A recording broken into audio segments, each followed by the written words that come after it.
अस्सलामु अलैकुम वरहमतुल्लाहि वबरकातुहू। रब्बी शरह ली सदरी वयस्सिर ली अमरी वहलुल उक़दतम मिन लिसानी यफ़क़हू क़ौली।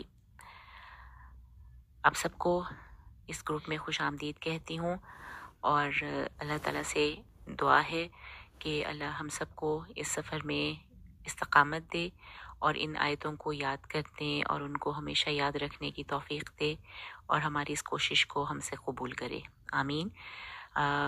शुरू करती हूँ। कोशिश करूँगी कि आपको इन आयतों को मेमोराइज़ करने के लिए जो मैं कुछ थोड़े बहुत टिप्स दे सकूँ आपको, वो आपके फ़ायदे में आएंगे, आपको हेल्प करेंगे और इंशाल्लाह। सबसे पहले मैं इस आयत की तिलावत करूँगी। अऊज़ु बिल्लाहि मिनश शैतानिर रजीम, बिस्मिल्लाहिर रहमानिर रहीम। इन्न फ़ी ख़ल्क़िस समावाति वल अर्दि वख्तिलाफ़िल लैलि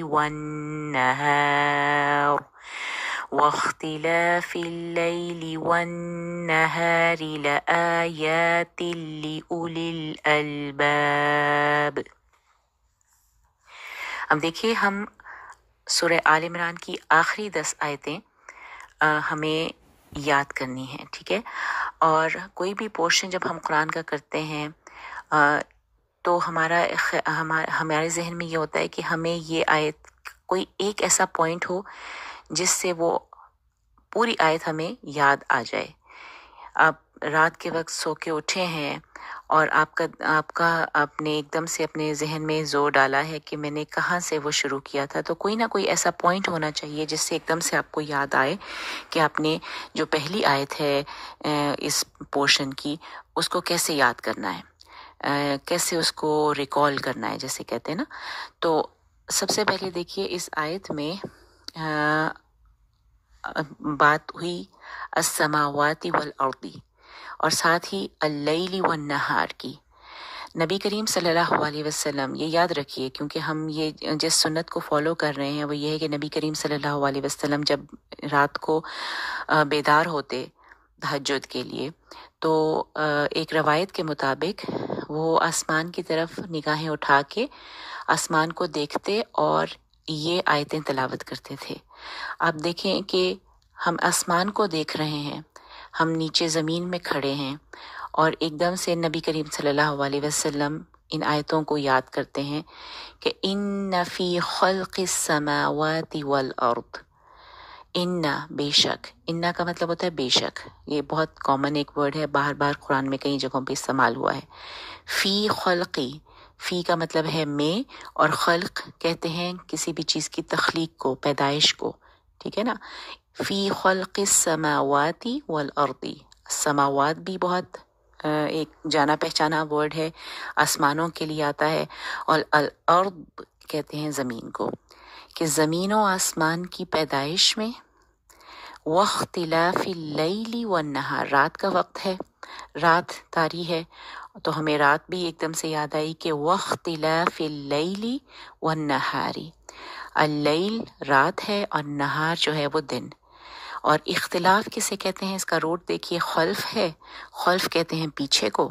तो इख्तिलाफ एक ऐसा अमल है जिसमें एक के बाद पीछे एक का आना, यानी रात और दिन के एक के पीछे एक के आने को का जो अमल है उसको इख्तिलाफ कहते हैं। दो चीज़ें हो गई, एक हो गया फ़ी ख़ल्क़िस समावाति वल अर्द और दूसरा हो गया वख्तिलाफ़िल लैली वन नहार। इन दोनों चीज़ों में लआयातिन लिउलिल अलबाब, बेशक, शुरू हमने किया था बेशक से, अगला जो पोर्शन है वो है लआयातिन ली। आयात, आयात, ये आयत नहीं है, आयत एक निशानी होती है, आयात उसकी जमा होती है आयात, तो इसको हमने आयतिन नहीं कहना, आयातिन, आयातिन, ला आयातिन। अब ये लाम क्या है, इसको कहते हैं लाम ताकीद।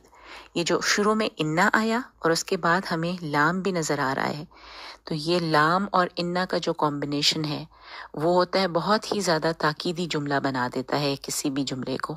इन्ना हो तो ताकीद होती है, यानी कि आप कह रहे हैं, ज़ोर दे के बात करेंगे, बेशक ऐसा है। اور جب ہم انا کے بعد لام بھی لگا لیں تو اس کا مطلب ہے بے شک ضرور ہی ایسا ہے. ٹھیک ہے، تو بے شک زمین و آسمان کی پیدائش میں اور رات اور دن کے اختلاف میں ضرور نشانیاں ہیں. لی اولی الالباب. اب اولی الالباب کون ہوتے ہیں؟ اولو آپ نے پڑھا ہے، اولو الالباب بھی کئی جگہ قرآن میں آیا ہے، لیکن یہاں پہ چونکہ شروع میں لی ہے، لام زیر لی آ رہا ہے، حرف جر، اور وہ حرف جر اپنے آنے والے آگے ورڈ کو حالت جر میں لے جاتی ہے، تو اس لیے اولی بن گیا. اولی الالباب کون لوگ ہوتے ہیں؟ جو عقل والے ہوتے ہیں. الباب، لب لباب، آپ نے اردو میں ایک ورڈ پڑھا ہوگا لب لباب، کسی چیز کا جو ایک جو نچوڑ ہوتی ہے نا، کسی چیز کا جو عقل جس کو تسلیم کرتی ہے، وہ لب لباب کسی بھی چیز کا جو فوکل پوائنٹ ہوتا ہے. ایسے لوگوں کو جو کسی چیز کی ڈیپتھ میں چلے جاتے ہیں اور عقل سے کام لیتے ہوئے، ان کو کہا جاتا ہے اولو الالباب، یعنی کہ عقل سے کام لینے والے، عقل مند. تو عقل رکھنے والے ان لوگوں کی بات ہو رہی ہے کہ ان لوگوں کے لیے ان دو چیزوں میں نشانیاں ہیں، اور وہ دو چیزیں ہم بار بار پڑھ رہے ہیں. فی خلق السماوات والارض واختلاف اللیل والنہار. ٹھیک ہے، تو اس آیت کو بار بار پڑھیے، بار بار پڑھیے، پڑھ کے بار بار میں آپ کو جیسے کہا کہ قاری کو بھی سنیے. جو قاری کی آڈیو میں انشاءاللہ آپ کے ساتھ شیئر کروں گی، آپ کو اس کو بھی بار بار سننا ہے اور اس کے ساتھ اپنی اس آیت کو جو ہے پریکٹس کرنی ہے. تجوید کے 2-3 رولز دیکھ لیجئے. نون ہے، 2 دفعہ نون کے اوپر شدہ آپ دیکھیں گے، ایک انا میں اور ایک والنہار میں. تو نون کے اوپر جب بھی آپ کو شدہ نظر آ جائے تو اس میں وہاں پہ ہائیسٹ لیول آف غنہ ہوتا ہے، تو ہم اس کو انا نہیں پڑھیں گے، ان والنہاری. ٹھیک ہے، تھوڑا سا ٹائم دیں گے غنہ کا اور ہائیسٹ لیول آف غنہ کریں گے یہاں پہ. ان فی اور اس کو انا نہیں کہنا. ان فی خلق السماوات والارض واختلاف اللیل والنہار. ٹھیک ہے، واختلافی. اب دیکھیں واو کے بعد ایک الف نظر آ رہا ہے جس کے اوپر ایک چھوٹا سا صاد لکھا ہوتا ہے، یہ حمزۃ الوصل ہوتا ہے، جو کہ جب ہم جوڑ کے پڑھ رہے ہوتے ہیں تو ہم اس الف کو نہیں پڑھتے. واختلاف اللیل والنہار لآیات لأولی الالباب. آیات کو آیتن نہیں کہنا، 2 کاؤنٹ آ کو بھی اور یا کو بھی بالکل برابر لمبا کرنا ہے. لآیات لأولی الالباب.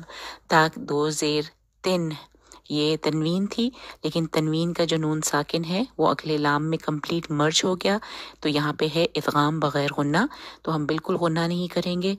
تاک اور نون کی بھی بالکل آواز نہیں آئے گی، تو کیونکہ نون کمپلیٹلی مرج ہو گیا ہے لام میں. لآیات لأولی الالباب، اور آخر میں با کا قلقلہ کرنا ہے. الباب، الباب اپنے دونوں ہونٹ بند نہیں رکھنے، بند کر کے ایک دفعہ اس کو کھولنا بھی ہے. الباب ایسے، تو یہ قلقلہ ادا ہو جائے گا. تو یہ چھوٹے چھوٹے پوائنٹس تھے جن کا خیال رکھتے ہوئے جب آپ اس کو کی تلاوت کریں گے انشاءاللہ، اور بار بار اس کو ریپیٹ کیجئے. آئی ہوپ کہ یہ آپ کو ہیلپ کرے گا اس آیت کو یاد کرنے میں. اور تفسیر کے لیے آپ کو تفسیر پڑھنی پڑے گی، کیونکہ بہت ساری تفاسیر ہیں، اس کے لیے بہت زیادہ ٹائم لگ جائے گا. میری کوشش ہے کہ میں آپ کو حفظ میں آپ کی مدد کراؤں، اس آیت کو سمجھنے میں، اس کی تھوڑے سے معنی کو سمجھنے میں، اور بہت دھیان سے بار بار اس کی ریویژن کریں، بار بار اس کو دہرائیے، بار بار سنیے، اور اللہ آپ کو اس میں یاد کرنے میں آسانی کرے. آمین. السلام علیکم ورحمۃ اللہ وبرکاتہ.